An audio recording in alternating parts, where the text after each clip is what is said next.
전도서에 보면은 이런 이야기가 있습니다. 빠른 경주자라고 선착하는 것이 아니다. 유력자라고 전쟁에 승리하는 것이 아니다. 지혜자라고 식물을 얻는 것이 아니다. 명철자라고 재물을 얻는 것이 아니다. 그리고 기능자라고 은총을 입는 것이 아니다. 시기와 우연이 이 모든 자에게 임하기 때문이다. 그래서 사람은 자기의 시기를 알지 못한다라고 이야기를 합니다. 욥은 무엇 때문에 전능하신 하나님께서 저 때를 정해놓지 않으셨는가라고 이야기를 합니다. 그리고 하나님을 아는 자들이 그 나를 보지 못하는가라고 탄식하는 것을 보게 됩니다. 하나님은 때를 정해놓지 않은 실수를 하지 않으시는 분이라고 지난번에 이야기를 했습니다. 하나님은 때에 의해 가지고 지배를 받는 것이 아니라 모든 것을 지배하시고 다스리시는 분이다는 것입니다. 그래서 그 하나님에 대해서 이야기를 할 때에 우리는 전능하신 하나님 그리고 최고의 주권자라고 이야기를 합니다. 그럼에도 이 세상에는 악들이 팽배해 있다는 것이지요. 풍요 속의 빈곤이라는 말이 있습니다. 최근에 한 인터넷 매체에서는 도시에 가난한 사람들이 왜 많이 존재하는가 하는 이야기를 합니다. 시골에 가면은 물가도 싸고 그리고 여러 가지 풍부한 것들이 있고 또 고향집에 가면은 집 걱정할 것도 없고 정말 편하게 지낼 수 있을 것인데 왜 그런 편한 곳을 버리고 그곳에 돌아가려고 하지 않고 도시로 나오는가? 그렇게 사람들이 이야기를 많이 하고 생각을 합니다. 도시에서 가난하게 사느니 시골에서 잘 사는 것이 좋지 않느냐 하는 것이지요. 그런데 이거에 대해서 누군가가 분석을 해놨습니다. 예를 들어서 버스의 경우 운행 경비가 100이라고 한다면은 도시에서는 사람이 많으니까 그 100이라는 경비를 내기 위해서 한 사람이 1 내지는 그 이하의 경비만 내도 충분히 버스를 운행할 수가 있는 것이지요. 하지만 시골에는 사람이 없으니까 100이라는 숫자를 감당하기 위해서는 더 많은 경비를 지출해야 된다는 것입니다. 도시에서는 적은 돈으로도 부자들과 같은 그런 삶을 향유할 수 있게 된다는 것이지요. 그래서 도시가 비록 돈이 더 많이 들어가는 것 같지만은 그 공간을 누리고 하기에는 부자들처럼 살기에는 가난한 사람들이 도시로 오는 것이 훨씬 더 유익이다는 것입니다. 그러면은 부자와 가난한 사람들이 별반 차이 없는 것처럼 보일 수도 있다는 거예요. 그래서 사람들이 도시로 계속해서 몰려든다라고 이야기를 합니다. 그렇게 모이다 보니까 도시 빈민들이 많이 생기게 되는 것이지요. 그리고 풍요 속의 빈곤이라고 이야기를 했듯이 정말 많은 것들이 있지만은 그것을 누리지 못하는 사람들이 점점 더 많이 생기게 되는 것입니다. 오늘 성경 말씀에 9절로 11절을 한번 읽어보도록 하겠습니다. 9절로 11절 자, 같이 읽겠습니다. 시작. 어떤 사람은 고아를 어머니의 품에서 빼앗으며 가난한 자의 옷을 볼모 잡음으로 그들의 옷이 없어 벌거벗고 다니며 곡식이 싹을 나르나 굶주리고 그 사람들의 담 사이에서 기름을 짜며 목말라 하면서 술틀을 밟느니라. 고아를 어머니의 품에서 빼앗고 가난한 자의 옷을 볼모 잡는다. 이것이 오늘날 도시에서 일어나는 그리고 오늘날 현대사회에서 일어나고 있는 일이에요. 그래서 어떻게 해서든지 저렴한 비용으로 노동력을 창출하기 위해서 부모와 아이를 떨어뜨려 놓습니다. 그리고 가난한 사람들을 어떻게 하든지 착취를 하려고 그렇게 해서 가난한 자의 등골을 빼먹으려고 하는 사람들이 상당히 많이 있다는 거예요. 보이스피싱이라든지 그리고 사기를 친다든지 이런 것들을 통해 가지고 사람들을 어떻게 해서든지 자기보다 약한 사람들을 더 착취하고 그 사람들의 것을 뺏어오려고 하는 사람들이 많이 있다는 거예요. 고대에는 아버지를 잃은 사람은 주변으로부터 아무런 보호를 받지 못했습니다. 어머니가 있어도 고아처럼 여겼던 것이지요. 그런 어린아이에게 어머니는 유일하게 의지하고 기댈 수 있는 그리고 쉴 수 있는 그런 존재였습니다. 그런데 사람들은 그런 어린아이를 어머니의 품에서 빼앗는 행동을 가감없이 스스럼 없이 하는 것이지요. 옷이 없어 벌거벗고 다니고 곡식이삭을 나르지만 굶주린다. 사실 얼마나 많은 것들이 준비되어 있습니까? 하지만은 그 옷이 가난한 사람들을 위해서는 제공되어지지 않는다는 거예요. 돈이 있는 사람만 그런 것들을 누릴 수 있다는 것입니다. 곡식이삭을 나르지만은 무엇 때문에 곡식이삭을 나릅니까? 먹고 살려고.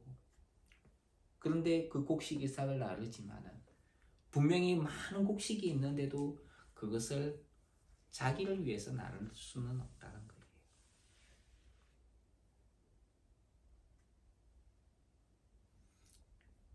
담 사이에서 기름을 짜고 목말라 하면서 술틀을 밟는다. 아니 틀을 밟으면 술틀을 밟으면 거기에 나오잖아요. 마실 만한 것이. 그런데 그것을 마실 수 없는 아이러니한 이야기들이 여기 세상 가운데서 펼쳐지고 있는 것이다 하는 거예요.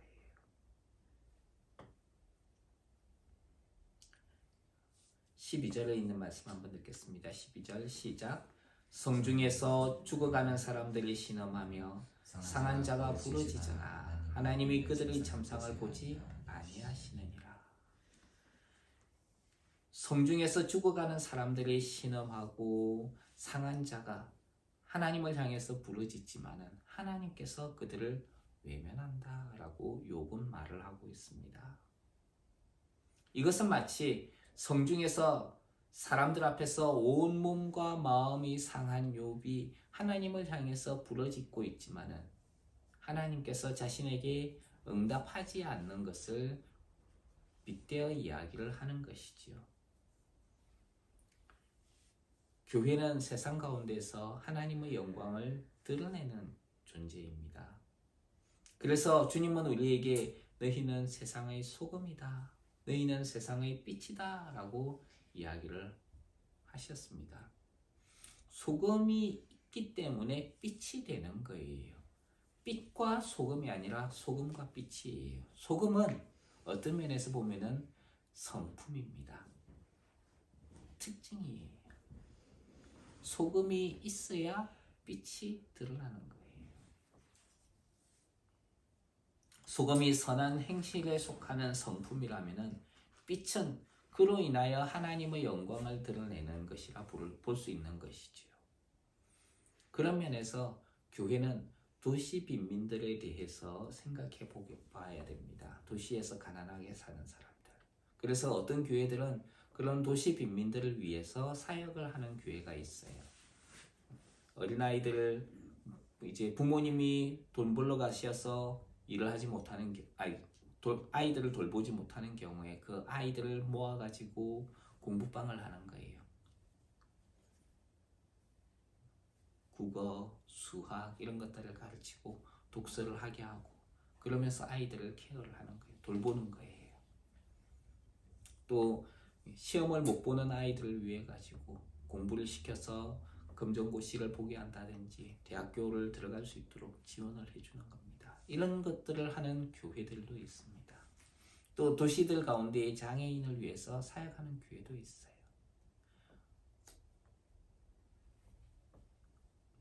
저는 우리 교회가 이와 같은 사역들을 할 수 있기를 바랍니다. 그래서 선교하는 교회로 그리고 하나님의 뜻을 드러내는 교회로 세워지고 그리고 주님의 뜻을 드러내는 교회로 살아가기를 주님 이름으로 축원합니다. 우리는 주변에 있는 이들에게 주님의 선한 빛을 비추는 사람들이어야 돼요. 그래서 주님은 가난한 자에게 복음이 전파된다 하라. 그렇게 이야기를 하셨습니다. 가난한 자에게 복음이 전파된다면 우리는 가난한 자들에게 복음을 전해야 되는 것이죠. 없는 이들에게, 있는 이들이 아니라 없는 이들에게, 주님의 복음을 들어보지 못한 이들에게 복음을 전해야 되는 것입니다. 복음은 사람을 부유하도록 하는 풍성한 물질적인 것을 가리키는 것이 아닙니다. 도움의 손길이 필요한 이들에게 다가가서 그들을 돕는 것이 필요하다는 것이지요. 때로는 그것이 돈이 없어서 공부를 못하는 이들일 수도 있고요. 어떤 때에는 그것이 장애인일 수도 있습니다. 또 어떤 이들은 부모가 없는 이들일 수도 있습니다. 우리는 그들에게 우리에게 주신 것으로, 하나님께서 우리에게 주신 것으로 그들을 도울 수 있고 또 도와야 하는 것입니다. 하나님께서 우리에게 주신 이유가 뭘까요? 나누라고 주신 거예요. 네가 그걸 잘 가지고 네가 잘 먹고 잘 살아라 라고 주신 것이 아니라 그것을 나누고 하나님의 뜻대로 사용하라고 주신 것이죠. 그래서 우리에게 하나님께서 주신 것을 청지기라고 이야기를 합니다. 우리는 청지기 사역을 해야 되는 것이지요. 그래서 그 사역을 통해서 하나님의 선한 빛을 드러내는 귀한 하나님의 권속들 되시기 바랍니다. 13절로 17절에 있는 말씀 한번 읽겠습니다. 13절로 17절 시작. 또 광명을 배반하는 사람들은 이러하니 그들은 그 도리를 알지 못하며 그 길에 머물지 아니하는 자라. 사람을 죽이는 자는 밝을 때에 일어나서 학대받는 자나 가난한 자를 죽이고 밤에는 도둑같이 되며 가늠하는 자의 눈은 저물기를 바라며 아무도 나를 보지 못하리라 하고 얼굴을 가리며 어둠을 틈타 집을 뚫는 자는 낮에는 잠그고 있으므로 광명을 알지 못하나니 그들은 아침을 죽음의 그늘같이 여기니 죽음의 그늘의 두려움을 알미니라. 13절부터 계속되는 말씀을 보면은 광명을 배반하는 자의 삶에 대한 이야기가 등장합니다. 광명을 배반한다는 것은 하나님을 배반하는 것을 이야기를 합니다. 어둠은 악에 속한 것을 가리키는 것이지요. 광명을 배반하게 되면은 하나님을 배반하고 어둠인 악에 속하는 것을 가리킵니다. 악에 속한 자들의 행실을 여기에서 언급하고 있는 것을 보게 됩니다. 어떤 것들이 있습니까? 그들은 그 도리를 알지 못하며 그 길에 머물지 않는다라고 이야기를 합니다. 기본적으로 이것이 나쁜 것이다 하는 생각을 어린아이들도 가지고 있어요. 그런데 그것조차도 모른다는 거예요. 광명을 배반하는 자는 기본적인 것도 모르는 사람이다 라고 이야기를 합니다. 악을 행하는 자들은 그것이 기본적으로 인간의 도리가 아님에도 자기 욕심을 위해서, 무엇 때문에요? 자기 욕심 때문에 하나님의 뜻을 일부러, 그리고 양심을 일부러 버리는 사람들이라는 거예요. 조금만 눈 감으면 나에게 더 큰 이익이 오는데, 그래서 양심의 소리를 듣지 아니하고 하나님의 음성을 무시하는 것이지요.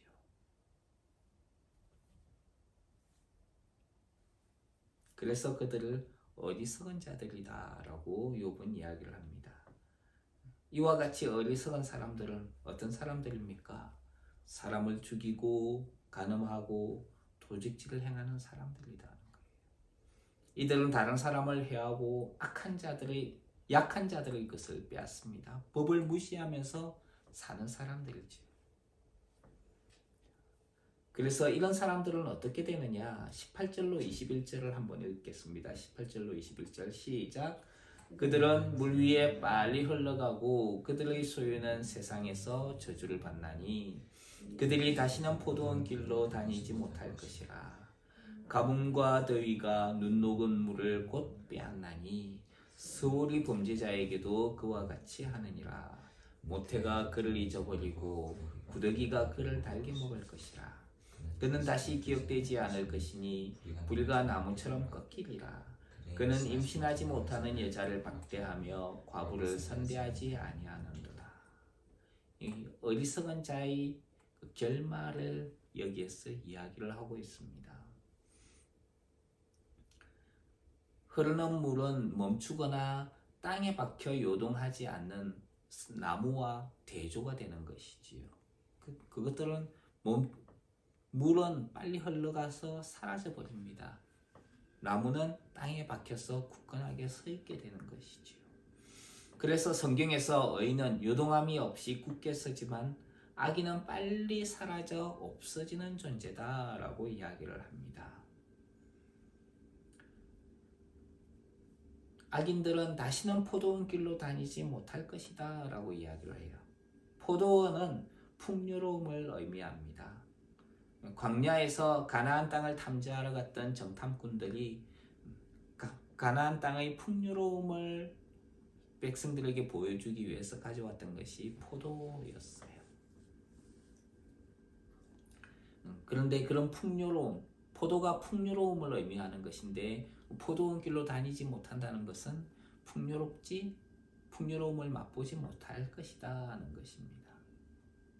스올이라는 말은 지옥을 가리키는 이야기지요. 지옥의 권세는 악인의 모든 것을 빼앗고 그리고 악인은 모든 것을 빼앗기게 될 것이다 하는 것입니다. 그리고 세상에서 악인은 잊혀진 존재가 되고 말 것이다. 결국에는 이렇게 이야기를 합니다. 나무가 뿌리를 내리고 잎사귀가 싱싱하게 열리고 가지가 건강한 것은 복을 받은 표현입니다. 하지만 바람에 연약한 나무가 꺾이듯이 악인의 뿌리가 꺾여버릴 것이다 라고 악인의 뿌리는 꺾여버릴 것이다 라고 이야기를 합니다. 임신하지 못한 여자는 하나님으로부터 복을 받지 못한 여자라고 고대에서는 그렇게 알려져 있습니다. 불쌍한 사람이지요. 악인은 그런 여인을 박대한다라고 이야기를 합니다. 다른 사람을 긍휼히 여기지 않는다는 것이지요. 과부는 보호를 받아야 할 존재입니다. 사람들은 그를 불쌍히 여겨야 했습니다. 하지만 악인은 그렇게 하지 않는다라고 이야기를 합니다. 우리는 어떻습니까? 광명에 속한 사람들입니까? 아니면 광명을 배반하는 자로 살아가고 있습니까? 조금만 타협하면 되는데 예수님을 믿는 사람이라고 하면서 조금만 타협하면 되는데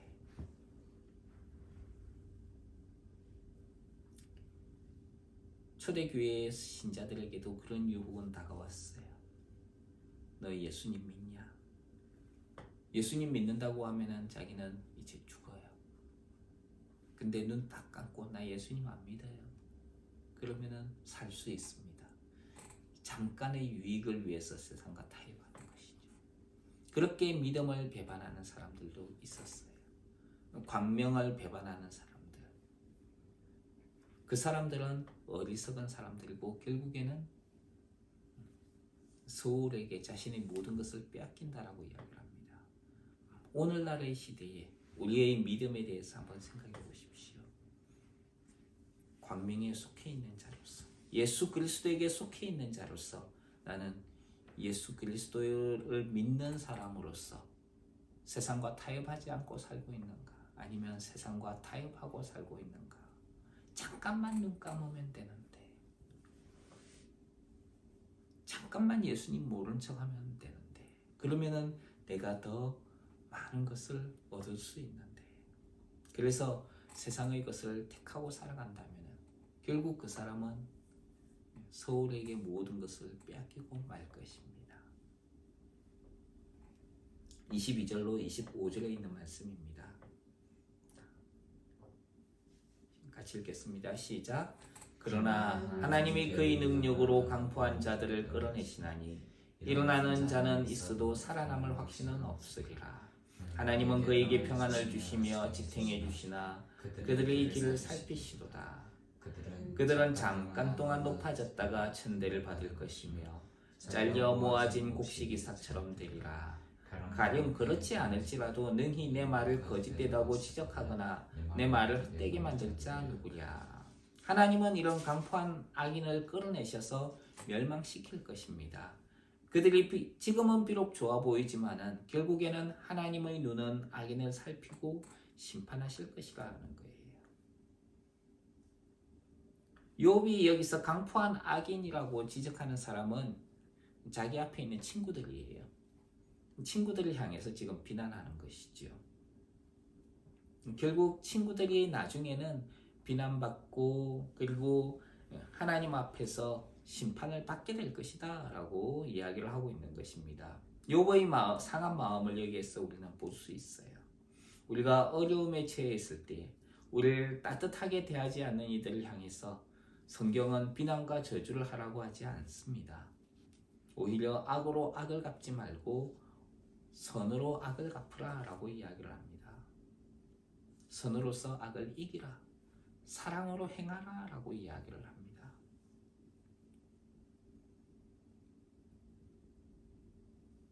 예수님을 믿을 때에 세상으로부터 우리는 많은 공격을 받게 될 것입니다. 세상은 우리를 많이 공격할 거예요. 비난할 거예요. 그 가운데에서 우리는 믿음을 지키는 사람들이 되어야 됩니다. 우리는 믿음으로 살아가는 사람들이 되어야 되는 것이지요. 눈앞에 있는 잠깐의 유익을 위해 가지고 나의 믿음을 포기할 것인가? 내가 이 세상에서 좀 풍요롭게 안전하게 살기 위해서 믿음을 포기할 것인가? 아니면은 내가 믿음으로 살면서 하나님의 사람임을 드러내며 살아갈 것인가? 하나님은 우리를 사랑하셔서 예수 그리스도를 보내셨습니다. 그리고 우리를 대신하여 십자가에 죽게 하셨어요. 그렇게 하심으로 자기의 사랑을 우리에게 보여주셨습니다. 그럼 우리는 어떻게 살아야 될까요? 그 하나님께서 베푸신 그 은혜에 감사하고 그 하나님을 향하여 믿음으로 반응하며 살아가는 우리의 삶이 되어야 하는 것이지요. 믿음을 배반하지 아니하고 하나님을 배반하지 아니하고 광명에 속한 자로서 살아가는 저와 여러분이 되길 주님 이름으로 축원합니다. 우리의 인생에서 일어나는 다양한 일들은 하나님의 계획 가운데서 하나님의 자녀의 형상이 되도록 우리를 이끄시는 하나님의 은혜입니다. 그래서 하나님께서 모든 것을 예비하시고 이끌고 계시다는 거예요.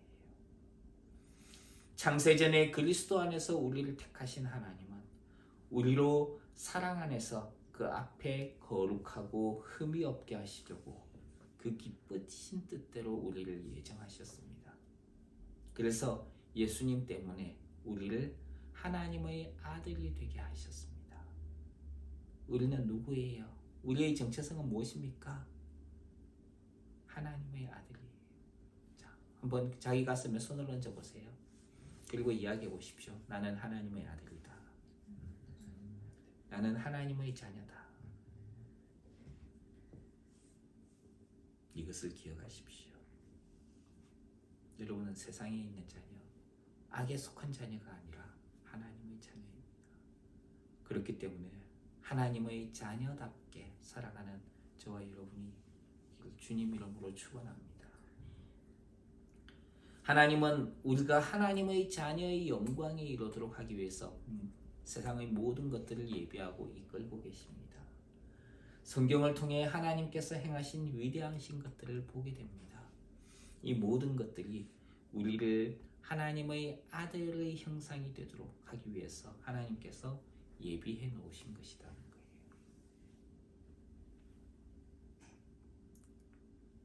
성경은 우리에게 이렇게 권고를 하고 있습니다. 성령이 친히 우리 영으로 더불어 우리가 하나님의 자녀인 것을 증거하시나니 자녀이면 또한 후사 곧 하나님의 후사요. 그리스도와 함께한 후사라는 거예요. 그리스도와 함께했기 때문에 우리가 그와 함께 영광을 받지만은 그리스도께서 그 영광을 받기 위해서 무엇을 받으셨어요? 고난을 받으셨죠. 그렇기 때문에 세상 가운데서 우리도 고난을 받는다는 것을 기억해야 됩니다. 그래서 주님 주시는 영원한 영광을 누리기 위해 우리가 지금 그 고난을 받고 있다는 것을 기억하십시오.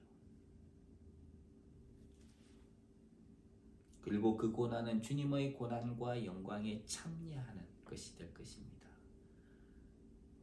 그래서 고난 가운데에서 낭망하지 않고 주님 주실 영원한 그 영광을 바라보며 믿음의 발걸음을 옮기는 귀한 하나님의 사람들로 살아가길 주님 이름으로 축원합니다. 기도하겠습니다. 하나님, 세상 가운데에서 우리가 주님의 선하신 뜻을 잘 알고 또 하나님의 자녀로서 이 땅 가운데 하나님의 뜻을 행하며 또 믿음의 발걸음을 옮기는 귀한 하나님의 권속들로 살아가게 하옵소서. 예수님 귀하신 이름으로 기도합니다.